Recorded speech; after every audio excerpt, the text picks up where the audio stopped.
Jewish parents have to understand about being parents to their children? So, it's a Hey Rabbi question, right? Yeah. Hey Rabbi, what does Judaism teach parents about being parents? Try again. Hey Rabbi, what does Judaism teach about parenting? So the first thing that you... Okay. All right. Just relax. It's okay. We can do it again. No, but you understand. There's no room for the text when I do it. That's why I need you to sit back early. Okay. So I can add when I add the text. It's your face. I got it. Is there any more questions? If I had it the other way around, I could see the questions. What do foreskins taste like? Okay. That's the most recent question. Yeah, I'm not even going to bother to answer a stupid question.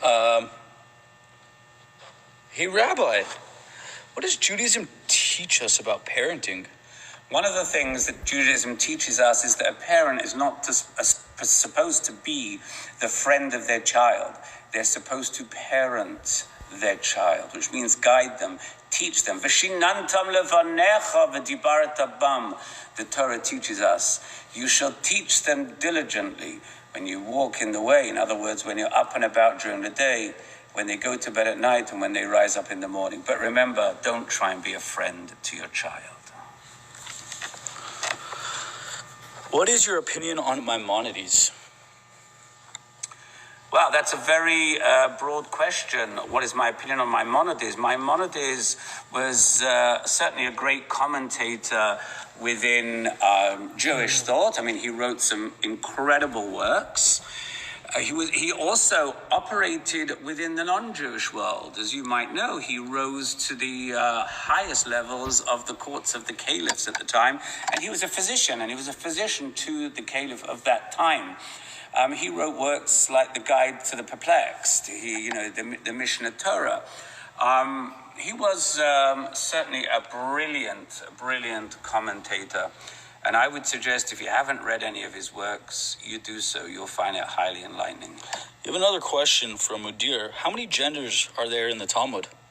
The Talmud only recognizes two genders, Zachar and Nekeva, male and female, which of course comes directly from the Torah.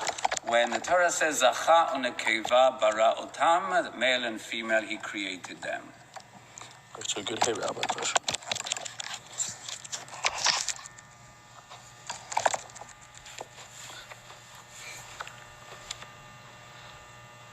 If we have it turning out around, I can see the questions when they're happening. We believe that Jews and Muslims have same one God. Will you agree as Allah, the God of Ibrahim? I would agree that Muslims, Jews, and indeed Christians share the same God, the God of Israel, the creator of the world and the creator of humanity. And as I've said before on some of my other videos, while we might arrive at God differently, nonetheless, we all serve and celebrate the same God.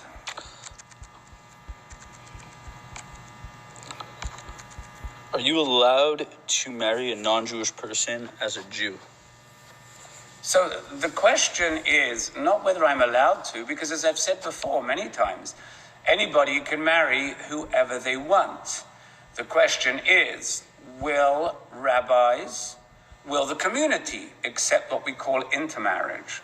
Well, within the Jewish world, there are those who, yes, will accept it. There are those rabbis who will actually perform intermarriage between Jew and non-Jew. But then, of course, there are those who will not. Have a Hey Rabbi? Yep. I like the Hey Rabbi question of how many genders are there?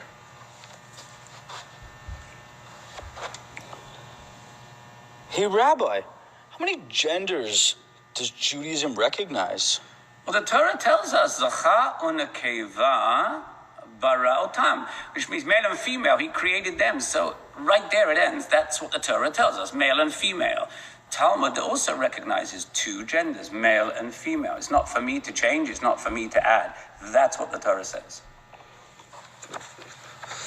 Was Maimonides a good source on Jewish law?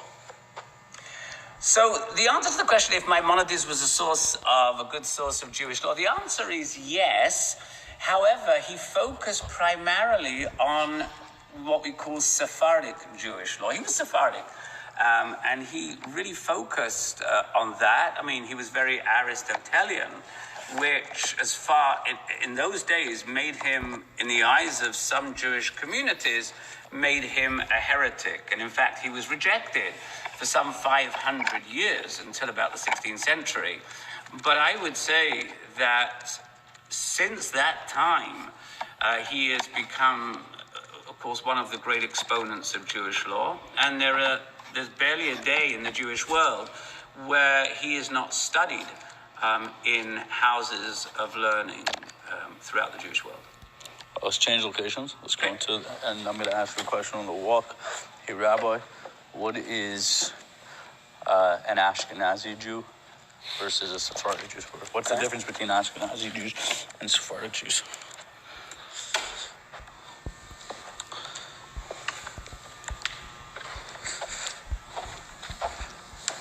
Why do some Jews mix meat and milk and some do not? Asked Mr. Matt Young. It's a very good question. There are a lot of Jews that do things they shouldn't do on a regular basis. That's why. If you are observant of the laws of kashrut, you don't mix meat and milk. But people do all sorts of things in this world, and it's not for me to criticize or judge. Another question, Joshua Perez asks, Rabbi, what is your opinion on Jews who believe Jesus is Messiah, but that he is not good and still keeps all of the laws of Orthodox Judaism? Look, a traditional Jew does not believe in the messianic concept of another human being. In other words, we believe that the Messiah will come from God. We do not believe that Jesus was a prophet or a Messiah, as I've said in other videos. As far as we're concerned, Jesus was a good person who lived in his period, and he didn't even promote himself to anything other than a rabbi at the time. So that is one of the reasons why we don't accept. We're going to switch rooms. We'll be on it back in a sec. I'm going to be with you back in a moment. I'm just switching locations. You have a question here. Why the hate between Islam and Judaism, yet such similar in religions? So I don't like the word hate, because there are certain circles where dislike and disunity is rampant. But I've got to tell you something.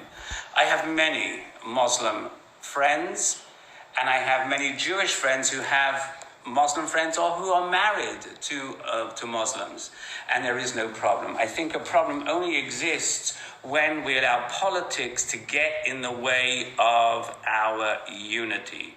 So there are those who love and those who hate. I choose to be somebody who loves everybody. I don't have to agree with you. I don't have to agree with your beliefs. But there's no reason why I shouldn't love you. What do you think about the Prophet Muhammad?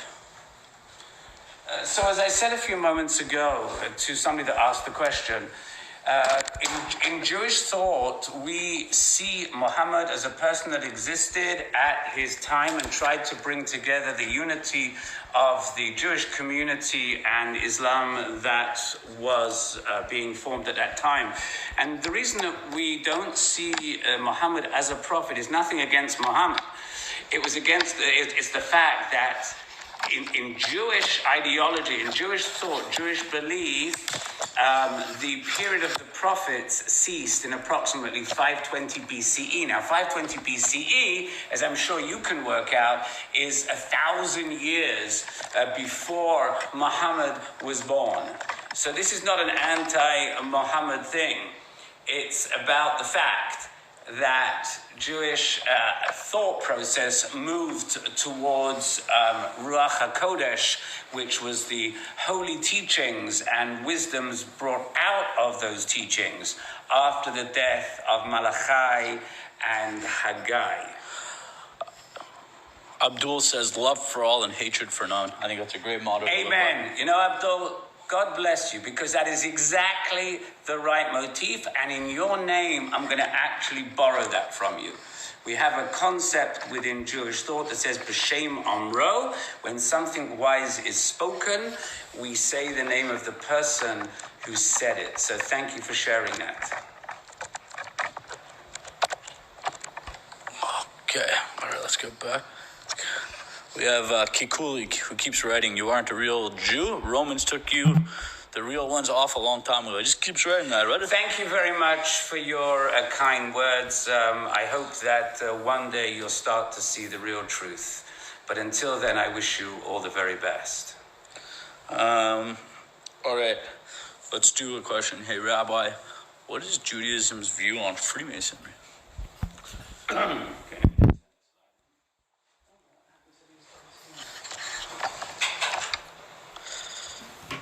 And if you want to ask, isn't the Messiah the only person who can restore the kingdom of Israel?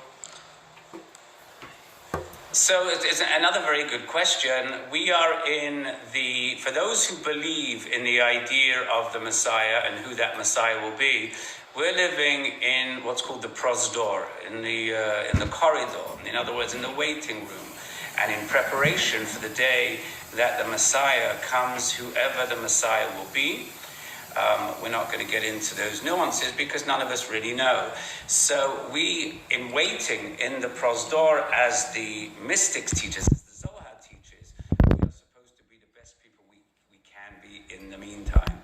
Let's not waste time in what might come once we've left this world. Our goal is to be the best we can while we're here.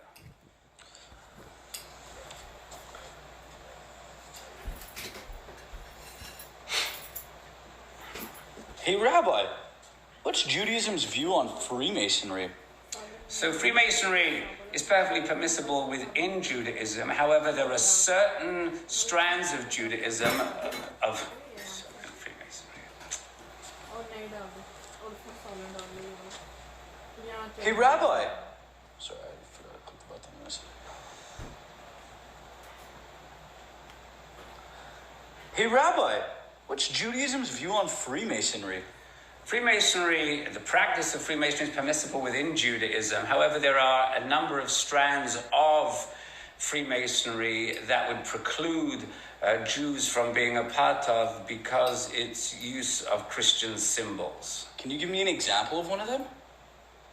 So, yeah. So I can just cut it. It's the Yoxanin cross. And I can see Use the Maltese cross. Flip. Also, the night, what is it called? I don't want to go there because I'm not sure. I have to. Have you ever had a nose surgery? Especially since here, boy, what do you think about it? Still, we must give Muhammad credit for doing in his region what you failed to do, spread monotheism. Have you ever had a nose surgery? Okay, this guy's just annoying. I just ignore it. Okay, whatever. So I'll just cut the end out of that video. It's fun. It was.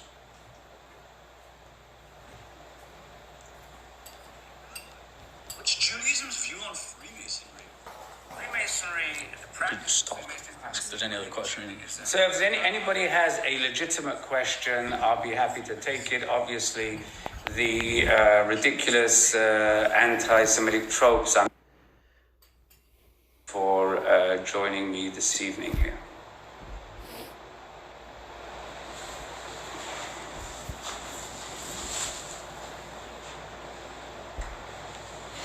So somebody asked the question, what about Kabbalah?